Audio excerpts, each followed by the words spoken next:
एक बार फिर से बच्चों आपका यूपी 21 क्लास में स्वागत है। हम बात कर रहे थे बच्चों इंडियन पॉलिटी की, और इंडियन पॉलिटी की ये आज अपनी 5वीं क्लास होगी। और जिसका जो कह सकते हैं टॉपिक रहेगा वो संविधान की कह सकते हैं कि समितियां हैं और तुम्हारे संविधान के स्रोत हैं। जो भारतीय संविधान में और देशों से जो लिया गया है भारतीय संविधान, लगभग भारत के संविधान के लिए विश्व के 60 देशों से वार्तालाप हुई थी बच्चों। और 60 में हमने 12 देशों से 12 देशों का संविधान अपने भारतीय संविधान में इंक्लूड किया था या जोड़ा था।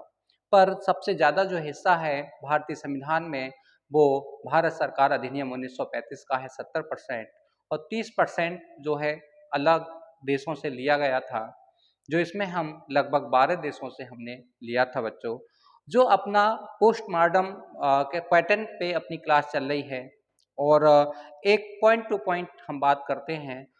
और क्वेश्चन की जो लैंग्वेज है वो आपको पहचानना है, और क्वेश्चन का जो इशारा है वो किसकी ओर है या कौन से ऑप्शन की ओर करता है वो आपको देखना है। बस यही है कि आप क्लास हमेशा लेते रहें, और अधिक से अधिक आप क्लास पढ़ें और इसे शेयर भी करें बच्चों, और अपने चैनल को सब्सक्राइब भी करें ताकि हमारा मनोबल बढ़ता रहे।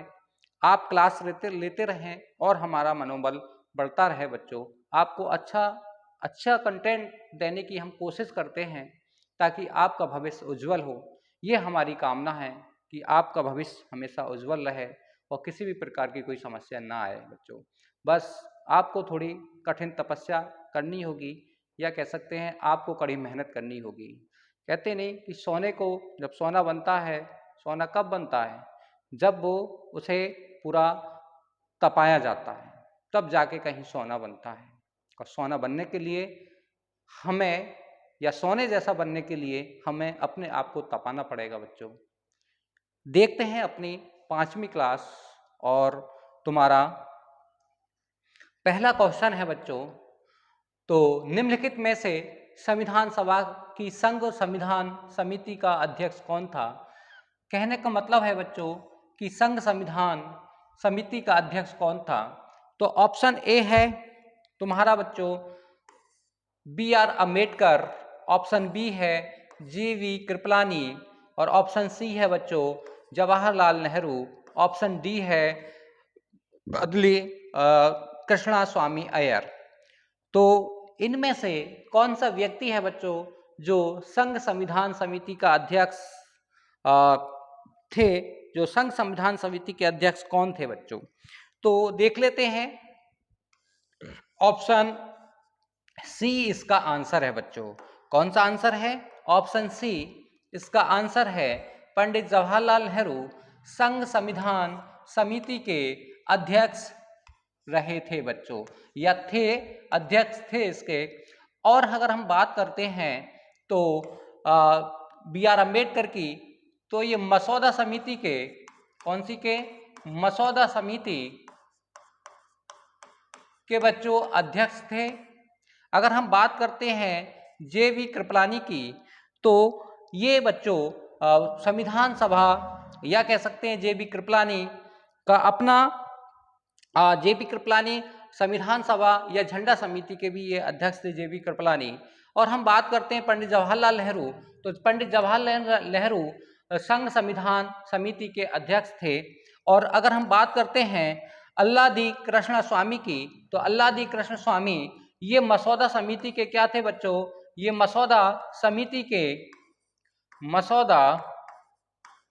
समिति के सदस्य थे बच्चों। समिति के सदस्य थे, मसौदा समिति के। तो B.R. अम्बेडकर उसके अध्यक्ष थे, किसके? मसौदा समिति के। और अल्लादी कृष्ण स्वामी अय्यर ये तुम्हारे उसके सदस्य थे। और पंडित जवाहरलाल नेहरू तुम्हारे संघ संविधान समिति के अध्यक्ष चुने गए थे बच्चों। हम बात करते हैं अगले क्वेश्चन की। जो अपना अगला क्वेश्चन है, संविधान सभा की प्रांतीय संविधान समिति, तो संविधान सभा की प्रांतीय संविधान समिति का अध्यक्ष किसे नियुक्त किया गया था बच्चों? तो किसे प्रांतीय संविधान समिति का अध्यक्ष नियुक्त किया गया था? तो ऑप्शन देखते हैं बच्चों।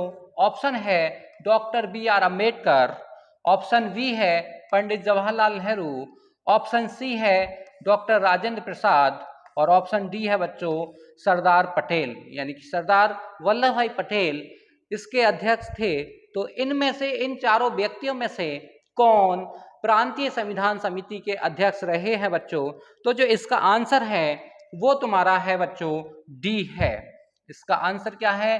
डी है कि प्रांतीय संविधान समिति के जो अध्यक्ष रहे थे सरदार वल्लभ भाई पटेल इसके अध्यक्ष रहे थे बच्चों। अगर हम बात करते हैं प्रांतीय संविधान समिति के अध्यक्ष, और डॉक्टर राजेंद्र प्रसाद संविधान सभा के अध्यक्ष थे, पंडित जवाहरलाल नेहरू तुम्हारे संघ संविधान समिति के अध्यक्ष थे और वी आर अम्बेडकर तुम्हारे मसौदा समिति के बच्चों अध्यक्ष थे। अगला क्वेश्चन हम देखते हैं। जो अपना अगला क्वेश्चन है बच्चों, भारतीय संविधान सभा की प्रारूप समिति के अध्यक्ष कौन थे? एक बार इसे देख लेते हैं बच्चों। तो इसे मसौदा समिति, मसौदा समिति, प्रारूप समिति और तुम्हारा मसौदा समिति है या प्रारूप समिति है, तो इसके जो अध्यक्ष थे वो तुम्हारे, इसका ऑप्शन देखते हैं पहले हम। तो ऑप्शन ए है बच्चों doctor Rajendra Prasad, option B है जवाहरलाल नेहरू, ऑप्शन सी है doctor V R Ambedkar, option D है बच्चों पुरुषोत्तम दास टंडन। तो पुरुषोत्तम दास टंडन बच्चों, इनमें से चारों व्यक्ति में से कौन प्रारूप समिति या कह सकते हैं मसौदा समिति, या एक और आता है बच्चों, इस समिति को दूसरे नाम से जानते हैं पांडुलेखन समिति, लेखन समिति, ये तीन नाम से पुकारे, इस समिति को तीन नाम से हम पुकारते हैं या इसे जाना जाता है। तो इसके जो अध्यक्ष थे वो कौन थे बच्चों? वो तुम्हारे वी आर अम्बेडकर थे। इसके कौन थे? इसके अध्यक्ष वी आर अम्बेडकर थे। अगर हम बात करें प्रारूप समिति की, तो बच्चों प्रारूप समिति की जो सिफारिशें हैं, और प्रारूप समिति की अगर हम बात करते हैं कि सबसे ज्यादा सिफारिशें तुम्हारी किसकी मानी गई थी संविधान में, वो तुम्हारे प्रारूप समिति की मानी गई थी। इसलिए डॉक्टर वी आर अम्बेडकर को क्या कहा जाता है? संविधान सभा का पिता कहा जाता है। हम बात करें कि बी आर अम्बेडकर प्रारूप समिति के साथ साथ, या प्रारूप समिति के जो अध्यक्ष तो बी आर अम्बेडकर थे, इनके साथ साथ और कितने सदस्य इसमें शामिल थे? तो बच्चों इस समिति में, या कह सकते हैं प्रारूप समिति में, प्रारूप समिति में सदस्य कितने थे टोटल? अगर हम सदस्यों की बात करते हैं बच्चों,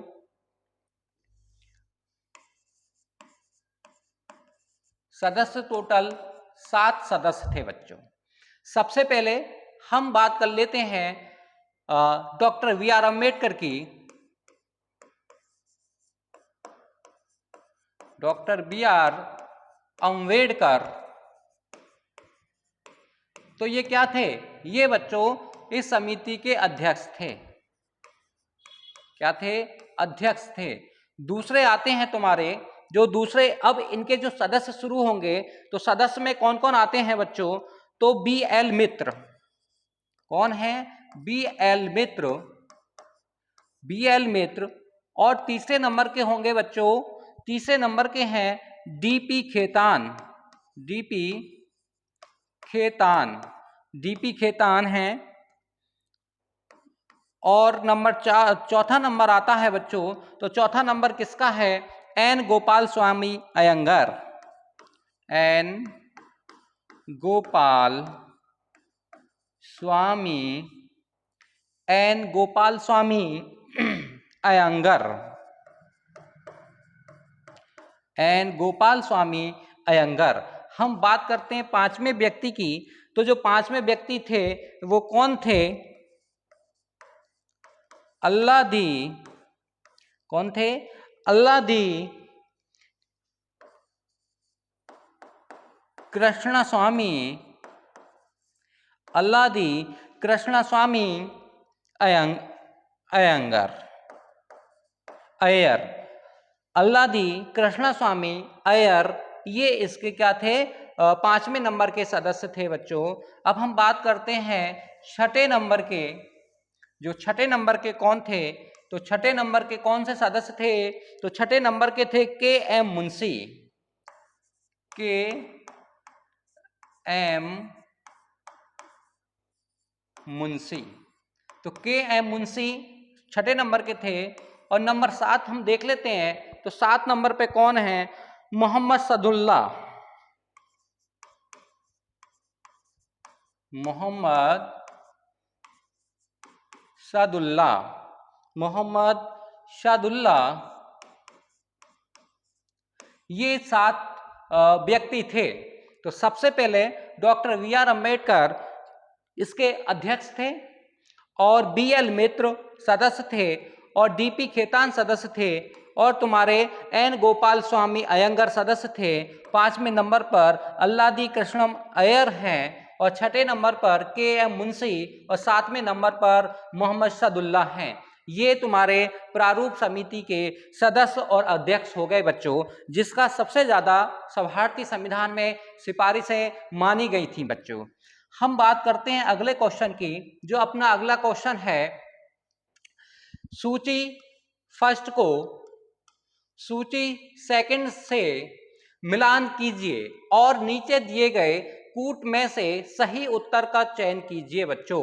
तो जो सही उत्तर का चयन कीजिए, तो ये सेकंड वाली है, और इसे मैं हटा देता हूं क्योंकि अपने हाथ से हम लिख लेते हैं, क्योंकि टेक्निकल समस्या आ गई थी, तो इसलिए ये सूची क्या है, फर्स्ट है और सेकंड है, ये सूची फर्स्ट है बच्चों। तो अब जो इसके सेकंड वाले हैं मैं इधर उतार लेता हूं क्योंकि जस्ट इसी के सामने, तो जैसे है V R Ambedkar, V R Ambedkar, Ambedkar, और नंबर 2 है जवाहरलाल नेहरू, जवाहरलाल नेहरू, और फिर तीसरे नंबर पर हैं डॉक्टर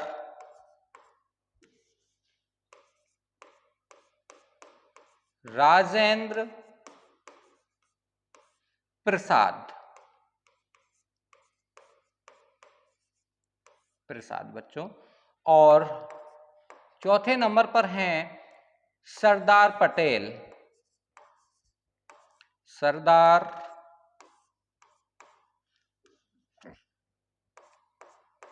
पटेल। अब बच्चों सूची फर्स्ट को सूची सेकंड से सुम्मिलित कीजिएगा। ये कूट दे रखे हैं, अभी इन कूट पे हमें ध्यान नहीं देना है बच्चों, तो ताकि हम एक बार पुनः इसे मिला लेते हैं।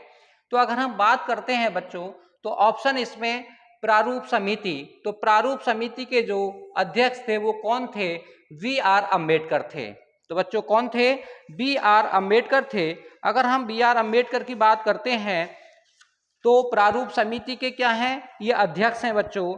हम फिर बात करते हैं तुम्हारी कार्य एवं संचालन समिति, तो कार्य एवं संचालन समिति और संघ समिति। तो कार्य एवं संचालन समिति के कौन थे बच्चों, वो तुम्हारे पंडित जवाहरलाल नेहरू थे।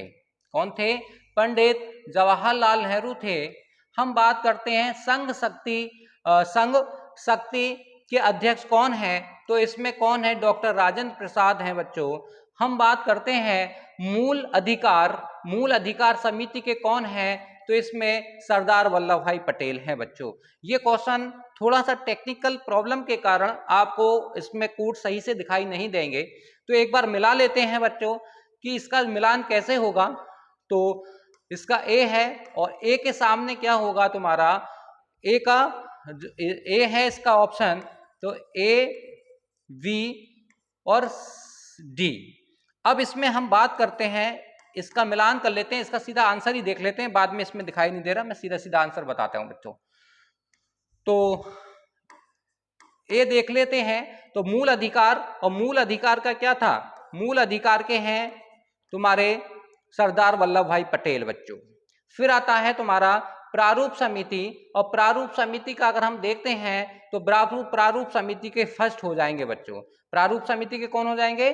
फर्स्ट हो जाएंगे। अगर हम बात करते हैं कार्य संचालन समिति, तो कार्य संचालन समिति के कौन थे?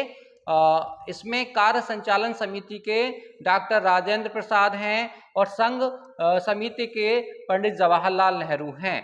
तो बच्चों इसमें जो तुम्हारा ये हुआ, अब आता है तुम्हारा संघ कार्य संचालन समिति, और कार्य संचालन समिति नंबर क्या है? 3 पर है, यानी नंबर 3 पर। फिर बचा संघ शक्ति, तो जवाहरलाल नेहरू कितने पर हैं? तुम्हारे 2 पर हैं। तो बच्चों इसका आंसर क्या होगा? ये आंसर है। अब ये कहाँ मिल रहा है? तो ये आपका जो मिलेगा बच्चों, ये आपका मिल रहा है, किस में मिल रहा है? ये आंसर इसके अकॉर्डिंग गलत हो रहा है क्योंकि टाइपिंग नहीं हो पाया था। तो इसका जो आंसर बनेगा वो सीधे सीधे आप मिला के देख लेना बच्चों। तो जहां भी ये क्लास में आप पढ़ोगे तो ये वाला जो मिलान होगा तो वही आंसर होगा। एक बार देख लेते हैं इसे दोबारा से बच्चों। तो एक बार देखते हैं कि मूल अधिकार का किसने? जवाहरलाल कह सकते हैं सरदार पटेल ने। और प्रारूप समिति किसने? प्रारूप समिति है बी आर अम्बेडकर ने। फिर आता है तुम्हारा कार्य संचालन समिति, कौन थे? तो कार्य संचालन समिति के डॉक्टर राजेंद्र प्रसाद हैं। और संघ शक्ति के कौन थे? जवाहरलाल नेहरू हैं बच्चों। तो जवाहरलाल नेहरू हैं। एक बार मैं इन्हें पूरा लिख देता हूं, क्योंकि मूल अधिकार की अगर हम बात करते हैं, मूल अधिकार की बात सबसे पहले किसने की थी? सरदार पटेल ने की थी। मूल अधिकार के कौन है? तो मूल अधिकार के कौन है? सरदार पटेल जी हैं, पटेल। और फिर है ये फर्स्ट हो गया, और ये तुम्हारा क्या हो गया? ये तुम्हारा वी हो गया। तो बी की बात कर लेते हैं। बी में कौन है? कार्य संचालन। और कार्य संचालन के कौन है? तो कार्य संचालन के डॉक्टर राजेंद्र प्रसाद हैं। कौन है? डॉक्टर राजेंद्र प्रसाद जी हैं, जो भारत के प्रथम राष्ट्रपति रहे बच्चों। फिर आता है नंबर सी, और नंबर सी पे कौन है? तुम्हारा संघ शक्ति। तो संघ शक्ति किसके हाथ में थी? तो संघ शक्ति तुम्हारे कौन थे? संघ शक्ति के, तो संघ शक्ति के पंडित जवाहरलाल नेहरू थे बच्चों। कौन थे? पंडित जवाहरलाल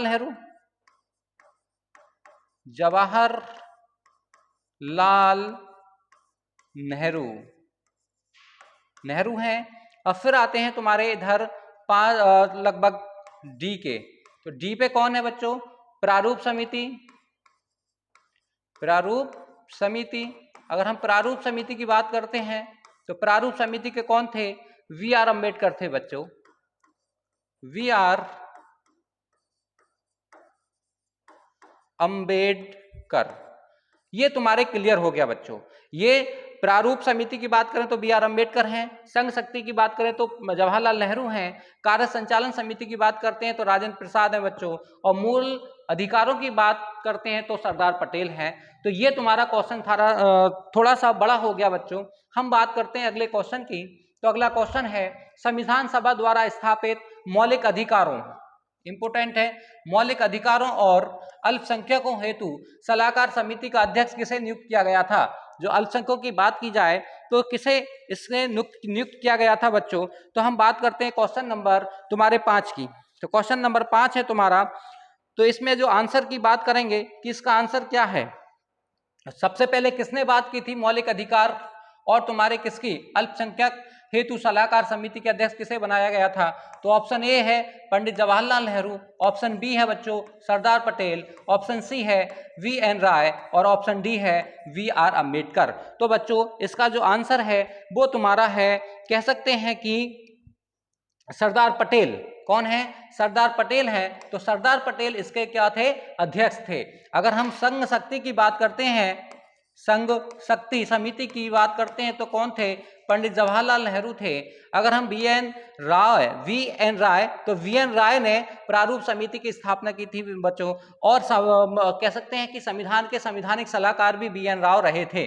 तो वी एन राव को संविधान सभा का कह सकते हैं संवैधानिक सलाहकार वी एन राव थे। और वी आर अम्बेडकर किसके अध्यक्ष थे? तो ये प्रारूप समिति के अध्यक्ष थे। किसके? प्रारूप समिति, या कह सकते हैं मसौदा समिति, या कह सकते हैं पांडुलेखन समिति के ये अध्यक्ष थे बच्चों। अब हम देखते हैं अगला क्वेश्चन। तो अगला क्वेश्चन भी तुम्हारा क्या है, अगला क्वेश्चन भी तुम्हारा कूट पर आधारित है, पर ये उससे थोड़ा इजी है बच्चों। हम बात कर लेते हैं कि निम्नलिखित में से कौन सा पांडुलेखन समिति के सदस्य थे। तो अभी मैंने 7 के 7 सदस्य आपको बताए हैं बच्चों, इन्हीं में से देखना है तो कौन है। एन गोपाल स्वामी ये भी हैं, जवाहरलाल नेहरू इसमें नहीं थे बच्चे, और तुम्हारा सी है तुम्हारा अल्लादी कृष्ण स्वामी अय्यर ये भी हैं, और सरदार पटेल इसमें नहीं है। तो हमें किसके अकॉर्डिंग देखना है, तो हमें कूट के अकॉर्डिंग देखना है बच्चों इसमें। तो नीचे दिए गए कूट का उपयोग करते हुए सही उत्तर का चयन कीजिए बच्चों। तो देख लेते हैं एक बार, कहीं भी अगर ए और इसके हिसाब से अगर बनता है ए और कौन सा है तुम्हारा सी, अगर कहीं है तो वही सही होगा। तो बच्चों ऑप्शन इसमें कौन सा है, ऑप्शन है तुम्हारा सी। तो ऑप्शन सी इसका सही होगा, क्योंकि अभी हमने पिछले क्वेश्चन पे इसका कह सकते हैं 7 के 7 नाम पढ़े हैं। तो जवाहरलाल नेहरू नहीं है और सरदार पटेल नहीं है, बाकी एन गोपाल स्वामी और तुम्हारे अल्लादी कृष्णा स्वामी अय्यर इसमें क्या है, इसके सदस्य थे, किसके, पांडुलेखन समिति। और पांडुलेखन समिति के बारे में बता चुका हूं मैं, इसे क्या कहते हैं, प्रारूप समिति, या कह सकते हैं क्या मसौदा समिति, मसौदा समिति। तो ये 3 समितियां हैं, तीनों एक ही समिति हैं, और तीनों में कंफ्यूज नहीं होना है बच्चों। हम बात करते हैं अगले क्वेश्चन की, जो क्वेश्चन नंबर अपना 7 है बच्चों, कि संविधान सभा ने डॉक्टर बी.आर. अम्बेडकर की अध्यक्षता में प्रारूप समिति का गठन कब किया था। इंपोर्टेंट सवाल है कि प्रारूप समिति का गठन कब किया गया था बच्चों। तो कब किया गया था इसका प्रारूप समिति का गठन, तो ऑप्शन देखते हैं। ऑप्शन ए है 13 दिसंबर 1946, ऑप्शन बी है 22 जनवरी 1947, ऑप्शन सी है 3 जून 1947, और ऑप्शन डी है 29 अगस्त 1947। 29 अगस्त 1947 बच्चों इसमें मिस प्रिंट हो गया है। तो 29 अगस्त 1947 को प्रारूप समिति का गठन हुआ था, और प्रारूप समिति के अध्यक्ष बी.आर. अम्बेडकर थे बच्चों। तो इसका गठन किया गया था, तो भारत विभाजन के बाद में किया गया था, 29 अगस्त 1947 को इसका गठन किया गया था प्रारूप समिति का, या कह सकते हैं मसौदा समिति का, मसौदा समिति का, या कह सकते हैं तुम्हारा पांडुलेखन समिति का बच्चों। तो इसका कब हुआ कि 29 अगस्त 1947 में इसका गठन किया गया था बच्चों। और संविधान अगर बात करें कि संविधान भारत विभाजन के बाद संविधान सभा की प्रथम बैठक कब आयोजित की गई थी, तो बच्चों वो 31 अक्टूबर 1947 को आयोजित की गई थी। ये मैं आपको बता चुका हूं पीछे। अब हम बात करते हैं अगले क्वेश्चन की। तो जो अपना अगला क्वेश्चन है, संविधान निर्मात्री परिषद की झंडा समिति के अध्यक्ष कौन थे। तो इस झंडा समिति के अध्यक्ष कौन थे बच्चों। झंडा समिति भी कह सकते हैं 2 समितियों के रूप में जानी जाती है बच्चों। एक तो 1930 के दशक में इसकी स्थापना की गई थी झंडा समिति की, और 1947 में झंडा समिति की स्थापना की गई थी। पर इसके अध्यक्ष किसे नियुक्त किया गया था, तो ऑप्शन ए है सी चक्रवर्ती राजगोपालचारी, और डॉक्टर हैं तुम्हारे राजेंद्र प्रसाद। ऑप्शन सी है जे.बी. कृपलानी, और ऑप्शन डी है बच्चों तुम्हारा बी.आर. अम्बेडकर। तो किसे कह सकते हैं कि संविधान तुम्हारा झंडा समिति का अध्यक्ष नियुक्त किया गया था। तो बच्चों इसमें जो झंडा समिति का अध्यक्ष नियुक्त किया गया था वो तुम्हारा आंसर है वी, डॉक्टर राजेंद्र प्रसाद को झंडा समिति का सदस्य कह सकते हैं अध्यक्ष नियुक्त किया गया था। हाँ, एक बात है बच्चों कि झंडा समिति की अगर हम बात करते हैं तो झंडा समिति भी 2 हैं। झंडा समिति भी क्या है तुम्हारी 2 हैं। जो पहली झंडा समिति थी वो पहली झंडा समिति थी बच्चों, वो उसका जो गठन किया गया था, जो पहली झंडा समिति का गठन जो किया गया था वो किसके अकॉर्डिंग किया गया था, वो कांग्रेस के द्वारा, पहली का यानी कि फर्स्ट अगर हम बात करें तो फर्स्ट का किसके, कांग्रेस के द्वारा, और कब किया गया था कांग्रेस के द्वारा? तो कांग्रेस के द्वारा जो किया गया था वो 2 अप्रैल 1931 को किया गया था। कब किया गया था बच्चों? 2 अप्रैल 1931 को झंडा समिति का गठन किया गया था और ये कांग्रेस के द्वारा ही किया गया था बच्चों। और कहाँ किया गया था? कराची अधिवेशन में।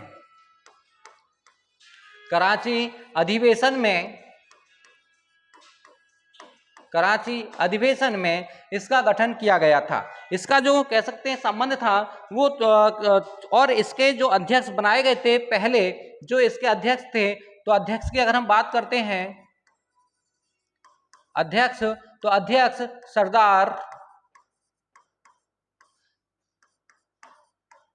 पटेल जी को बनाया गया था।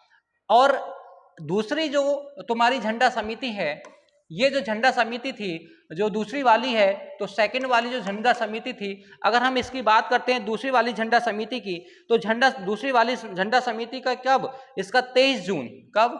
23 जून 1947, 23 जून 1947 को इसका गठन किया गया था बच्चों। कब किया गया था इसका गठन? 23 जून 1947 को इसका गठन किया गया था। अगर हम इसके अध्यक्ष की बात करते हैं तो कौन है? तो अध्यक्ष हैं इसके डॉक्टर राजेंद्र प्रसाद जी हैं। कौन है? डॉक्टर राजेंद्र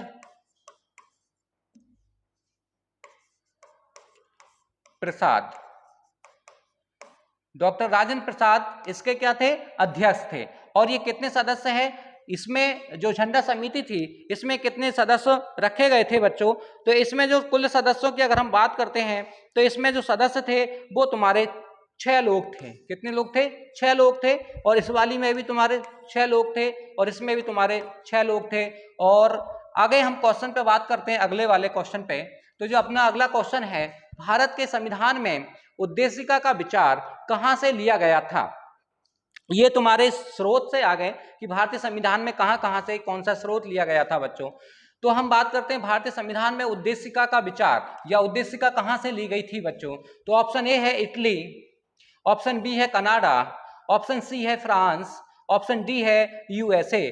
तो बच्चों कहां से हमने कह सकते हैं कि उद्देशिका ली थी? और उद्देशिका की अगर हम बात करते हैं तो उद्देशिका जो ली गई है तुम्हारी, वो तुम्हारे कहां से ली गई है? ऑप्शन नंबर डी इसका सही है बच्चों, यूएसए से ली गई है। अगर हम बात करते हैं कनाडा, हाँ, भारतीय संविधान में इटली से कुछ भी नहीं लिया गया है, क्योंकि भारतीय संविधान इटली के संविधान से सहमत नहीं था, इसलिए भारतीय संविधान ने इटली के संविधान से कुछ ग्रहण नहीं किया है। अगर हम बात करते हैं कनाडा से, तो कनाडा से क्या लिया गया है? संघीय व्यवस्था ली गई है बच्चों। क्या ली गई है? संघीय व्यवस्था, संघीय व्यवस्था ली गई है। और संघीय व्यवस्था या कह सकते हैं समवर्ती सूची। और फिर तुम्हारा क्या लिया गया है? राज्यपाल की नियुक्ति। नंबर 1, नंबर 2 होगी राज्यों में, कहां पर? राज्यों में केंद्र द्वारा, राज्यों में केंद्र द्वारा, केंद्र द्वारा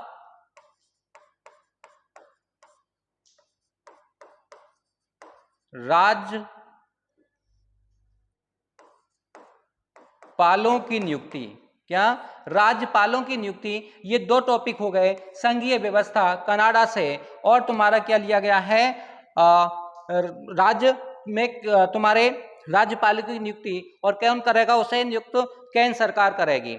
अगर हम फ्रांस की बात करते हैं बच्चों, तो फ्रांस से क्या लिया गया है? तो फ्रांस से जो लिया गया है तुम्हारा प्रस्तावना, फ्रांस की अगर हम बात करते हैं तो क्या लिया गया है? प्रस्तावना। क्या? प्रस्तावना। और प्रस्तावना की स्वतंत्रता, प्रस्तावना की क्या ली गई है? स्वतंत्रता ली गई है बच्चों। तो यूएसए से, अगर हम यूएसए की बात करें तो अपना उद्देशिका या उद्देशिका का विचार यूएसए से लिया गया, बाकी और भी लिए गए हैं कि क्वेश्चन के अकॉर्डिंग हम पढ़ रहे हैं। और इटली से कुछ नहीं लिया गया। कनाडा से संघात्मक व्यवस्था या कह सकते हैं राज्यों में राज्यों में केंद्र द्वारा क्या? राज्यपालों की नियुक्ति है। ये और फ्रांस से क्या लिया गया है? प्रस्तावना की भाषा ली गई है। और यूएसए से तुम्हारे उद्देशिका ली गई है बच्चों। हम बात करते हैं अगले क्वेश्चन की। तो अगला क्वेश्चन है भारतीय राजनीतिक व्यवस्था में निम्न में से कौन सर्वोच्च है? तो भारतीय राजनीतिक व्यवस्था में निम्न में से कौन सर्वोच्च है? तो सर्वोच्च की अगर हम बात करें कौन है, तो ऑप्शन ए है सर्वोच्च न्यायालय, ऑप्शन बी है संविधान, ऑप्शन सी है संसद, ऑप्शन डी है बच्चों धर्म। तो अगर हम बात करते हैं कि क्या सर्वोच्च है, तो इस पे जो सर्वोच्च है वो अपना संविधान है। जो अपना डेमोक्रेसी है या कह सकते हैं जो भारत देश चल रहा है वो किससे चलता है? वो पूरा संविधान से चलता है। हाई कोर्ट हो या सुप्रीम कोर्ट हो या उच्च न्यायालय हो, ये सब किससे चलते हैं? भारतीय संविधान से चलते हैं बच्चों। संसद संविधान के समक्ष नहीं है, संसद खुद संविधान से चलती है और तुम्हारे सर्वोच्च न्यायालय खुद संविधान से चलते हैं। तो इस क्वेश्चन के अकॉर्डिंग अगर हम बात करते हैं तो भारतीय राजनीतिक व्यवस्था में निम्न में से कौन सर्वोच्च है? तो बच्चों इसका जो आंसर होगा वो तुम्हारा बी होगा और भारत कह सकते हैं भारतीय संविधान तुम्हारा सर्वोच्च है बच्चों। अगर हम बात करते हैं अगले क्वेश्चन की, अगले क्वेश्चन है तुम्हारा क्वेश्चन नंबर है 11वां। तो 11वें क्वेश्चन की अगर हम बात करें, भारतीय संविधान में भारतीय संविधान में न्यायिक पुनरीक्षण की संकल्पना मतलब न्याय प्रलोकन, ये जो दिया गया है, थोड़ा इसमें कह सकते हैं लैंग्वेज चेंज है, निम्नलिखित में से किस संविधान से ली गई है? तो ऑप्शन इसमें ए है यूनाइटेड किंगडम से या यूके से, ऑप्शन बी है संयुक्त राज्य अमेरिका से, ऑप्शन सी है यूएसएसआर यानी कि करंट में उसे क्या कहते हैं? रूस कहते हैं बच्चों। तो ऑप्शन डी है ऑस्ट्रेलिया से। तो बच्चों कहां से न्यायिक प्रलोकन की व्यवस्था की गई है भारतीय संविधान में? तो बच्चों कहां से की गई है? तो अगर हम बात करते हैं न्यायिक प्रलोकन की, तो न्याय प्रलोकन की जो संकल्पना है ये तुम्हारा कहां से ली गई है? ये संयुक्त राज्य अमेरिका से ली गई है बच्चों, यूएसए से। मतलब कहां से? यूएसए से लिया गया है न्यायिक प्रलोकन, मतलब दोबारा से न्यायिक व्यवस्था में प्रलोकन या दोबारा से उस पर सुनवाई की जा सकती है बच्चों। तो ये व्यवस्था कहां से ली गई है? ये तुम्हारे अमेरिका से ली गई है। अगर हम बात करते हैं कि न्यायिक प्रलोकन की अगर हम बात करें तो भारत के साथ साथ ये जो व्यवस्था है ये अमेरिका में चलती है और कहां चलती है बच्चों? ये भारत में भी ये व्यवस्था लागू है। तो ये विश्व में ऐसे दो देश हैं जिनमें कि ये व्यवस्था बच्चों लागू है। हम बात करते हैं अगले क्वेश्चन की, जो अपना अगला क्वेश्चन है, तो न्यायिक प्रलोकन की व्यवस्था निम्न में से किन देशों में है? अभी मैंने बताया है जस्ट इससे पिछले क्वेश्चन में कि न्यायिक प्रलोकन की व्यवस्था निम्न में से किसके है, तो किन देशों में चलती है? तो ऑप्शन है तुम्हारा केवल भारत में, ऑप्शन बी है केवल यूएसए में, ऑप्शन सी है भारत और यूएसए में, और तुम्हारा है ऑप्शन डी केवल यूके में। तो बच्चों वो इसमें जो ऑप्शन होगा वो तुम्हारा होगा ऑप्शन सी है। अभी मैंने जस्ट इससे पहले क्वेश्चन में बताया था कि भारत और किसमें? भारत है और तुम्हारा यूएसए या संयुक्त राज्य अमेरिका में, ये दो ऐसे देश हैं जिसमें कि न्यायिक पुनर्लोकन या कह सकते हैं न्यायिक तुम्हारा विलोकन की व्यवस्था की गई है बच्चों। हम बात करते हैं अगले क्वेश्चन की, जो अपना अगला क्वेश्चन है तुम्हारा, तो निम्नलिखित में से कौन सा लक्षण भारतीय परिसंघ और अमेरिकी परिसंघ में समान रूप से पाया जाता है? तो दोनों में ऐसा कौन सा है बच्चों जो समान रूप से भारत में भी पाया जाता है और तुम्हारे अमेरिका में भी पाया जाता है? तो ऑप्शन ए है एक ही नागरिकता, ऑप्शन बी है संविधान की 3 अनुसूचियां, ऑप्शन सी है न्यायपालिका की द्वैतता, और ऑप्शन डी है बच्चों तुम्हारा संविधान के निर्वाचन के लिए परिसंघ उच्चतम न्यायालय की स्थापना या कह सकते हैं उच्चतम न्यायालय। तो इसका जो आंसर होगा बच्चों, ये तुम्हारा आंसर है जो इसके तहत अगर हम बात करते हैं तो इसमें दोनों देशों में कौन सा सिमिलरिटी है या दोनों देशों में क्या समान है भारतीय संविधान में और अमेरिकी संविधान में? तो बच्चों इसका जो ऑप्शन होगा वो तुम्हारा डी होगा। कौन सा है बच्चों? डी, यानी कि संविधान के निर्वाचन के लिए परिसंघ उच्चतम न्यायालय है। ये तुम्हारा कह सकते हैं कि भारत और तुम्हारे अमेरिका के संविधान में सिमिलरिटी है या दोनों में समानता है बच्चों। अगर हम बात करते हैं अगले क्वेश्चन की, तो अगले क्वेश्चन है तुम्हारा, जो अगला क्वेश्चन है संविधान की संघात्मक व्यवस्था निम्नलिखित में से किस देश से ली गई है? तो बच्चों किससे कह सकते हैं कि संघात्मक व्यवस्था की बात कही गई है या संघीय व्यवस्था की बात कही है? इसे संघीय व्यवस्था भी कहते हैं बच्चों। क्या कहते हैं इसे? संघीय व्यवस्था भी कहते हैं, संघीय व्यवस्था भी कहते हैं, या संघ सूची या राज्य सूची ये सब जो आते हैं ये संघीय व्यवस्था में आते हैं। तो ऑप्शन देखते हैं बच्चों, कनाडा से, ऑप्शन बी है यूनाइटेड किंगडम से, ऑप्शन सी है संयुक्त राज्य अमेरिका से, और ऑप्शन डी है बच्चों आयरलैंड से। तो बच्चों इसमें जो आंसर है वो तुम्हारा है ए, यानी कि संघात्मक व्यवस्था की बात कहाँ के संविधान में की गई है? तो वो कनाडा के संविधान में की गई है। और भारत ने भी संघात्मक व्यवस्था जो ग्रहण की है भारतीय संविधान में वो तुम्हारे कनाडा से ही की है बच्चों। हम बात करते हैं अगर इसकी अगर हम बात करें तो विधि के सबक समानता ये सब बातें, लिखित संविधान वगैरह सब कुछ यहाँ से हमें मिलता है। और हम बात करते हैं अगले क्वेश्चन की। तो अपना अगला क्वेश्चन होगा बच्चों कि भारतीय संविधान में संघवाद किस देश की पद्धति पर आधारित है? किस देश की पद्धति पर आधारित है? अभी तुमने अगर पिछला क्वेश्चन ध्यान से पढ़ा होगा तो ये इस क्वेश्चन को भी आप सॉल्व कर सकते हो बच्चों। तो संघवाद किस देश की पद्धति पर आधारित है? भारतीय संविधान किस देश में संघवाद की या संघीय व्यवस्था की बात की गई है बच्चों, जहां से भारतीय संविधान हमने लिया है? तो वो ऑप्शन है तुम्हारा यूएसए से, ऑप्शन बी है कनाडा से, ऑप्शन सी है ऑस्ट्रेलिया से, और ऑप्शन डी है जर्मनी से। तो बच्चों वीमर संविधान जर्मनी से, और तुम्हारा है वीमर संविधान कहां से लिया गया है? जर्मनी से। ऑस्ट्रेलिया कह सकते हैं प्रस्तावना की भाषा तुम्हारे ऑस्ट्रेलिया से। कनाडा से क्या लिया गया है? संघात्मक व्यवस्था ली गई है। तो संघवाद किस देश से पद्धति है ये भी को, या कह सकते हैं संघीय व्यवस्था के, या कह सकते हैं समवर्ती संघ सूची, ये सब बातें अगर हम बात करते हैं तो बच्चों ये तुम्हारे कनाडा से लिया गया है। ये तुम्हारे कुछ समितियां थी और इसमें कुछ संविधान के स्रोत थे बच्चों। अगली वीडियो हम कल को अपलोड करेंगे क्योंकि नई वीडियो, ये भी वो वीडियो भी तुम्हारी कह सकते हैं समितियों पर और तुम्हारे भारतीय संविधान के स्रोतों पर आधारित रहेगा। उसमें हम उसमें क्वेश्चन के माध्यम से डिस्कस करेंगे बच्चों। Thank you all of you.